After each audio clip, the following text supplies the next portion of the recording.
Hello and welcome back to Sonny Talk Spurs, and today it's finally happened. It's over. Comprende.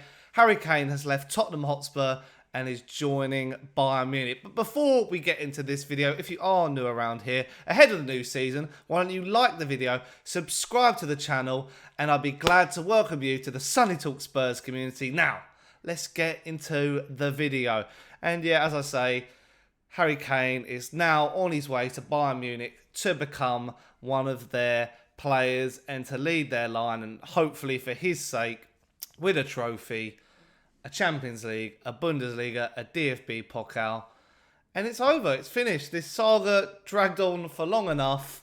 I think a lot of Tottenham fans have made a lot of enemies with the likes of the German media in the way of their handling. Tottenham fans are not happy at all, though, because it's on the eve of the Premier League. It's literally a couple of days before we face Brentford. And Ange Postecoglu must be fuming, because Tottenham fans are. And, you know, you go through a whole pre-season, he plays in each game, starts and is the captain, and he's off. And we have not got a replacement for him as of yet, as in, you know, you're never going to get a like-for-like replacement for Harry Kane. But it's just been an absolute disgrace and disaster, because at the end of the day, Tottenham fans were happy to let him go. You know, you've done well, Kane. You've done a great service to the club. We've had you in your prime years. You've given your all. You've scored all the goals. You're the Premier League, one of the Premier League top goal scorers now. You're Tottenham Hotspur's all-time leading goal scorer now, overtaking Jimmy Greaves. We could have been at the beginning of the summer. Thank you, good night, much love. But it's dragged on. I know Levy wanted the right price, and then Bayern have a part to play in that. But the way it's happened, like, it literally has been a to and fro. Like, even yesterday, will he stay? Will he go? Will he? It is just mind-boggling, and it just really annoyed me in stages, because I was getting ready to be like, yeah, like at the beginning when it was first announced a month or so ago, I was thinking, oh no, what are we going to do? And then I came round to it and thought, yeah, sell him now, get the money, we can spend the money. Now I'm like, what are we going to do? Like, are we going to spend the money?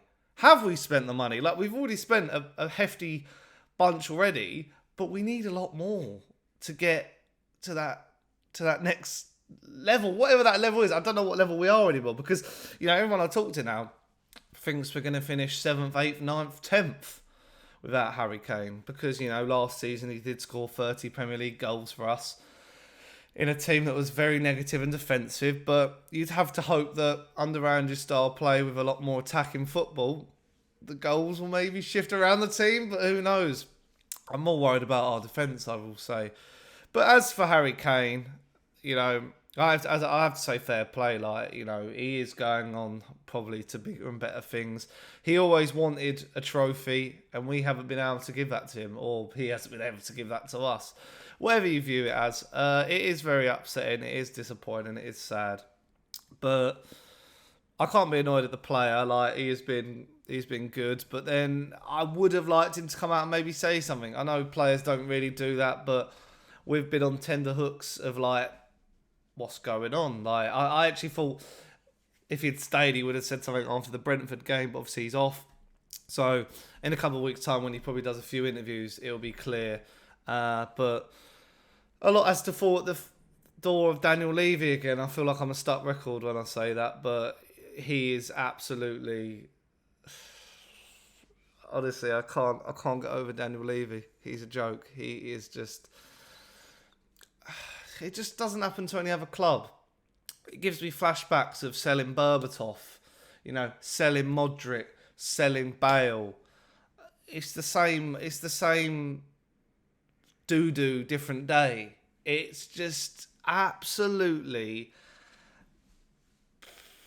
I just don't get it. I just don't get it. Like, sell your assets, fair play, but like this... I mean, what are we going to do with it? What are we going to do with the money now? How are we going to spend it?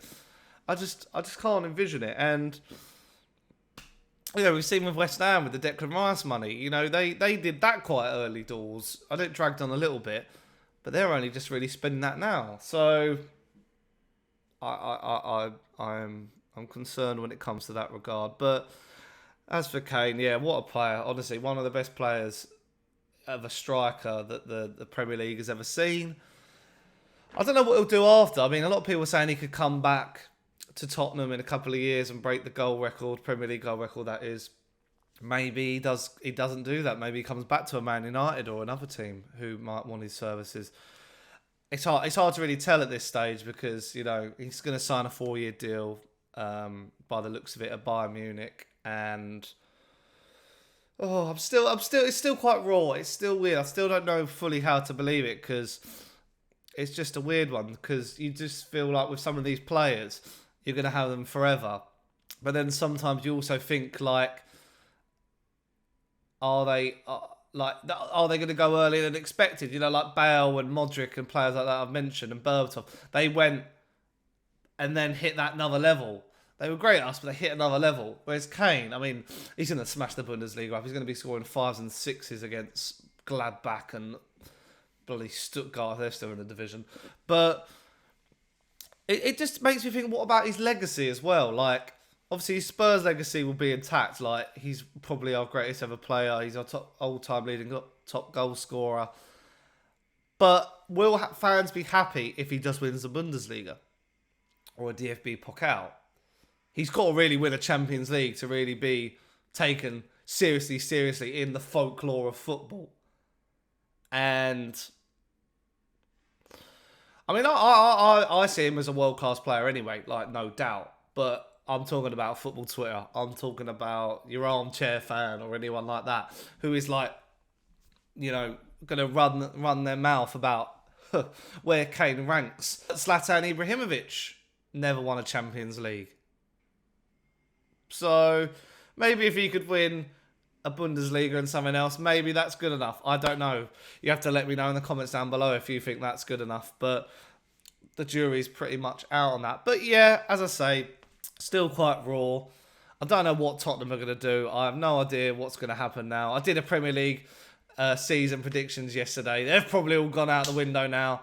Luckily, I covered myself by saying Son would be our top goal scorer if Kane was to leave. So, always thinking ahead.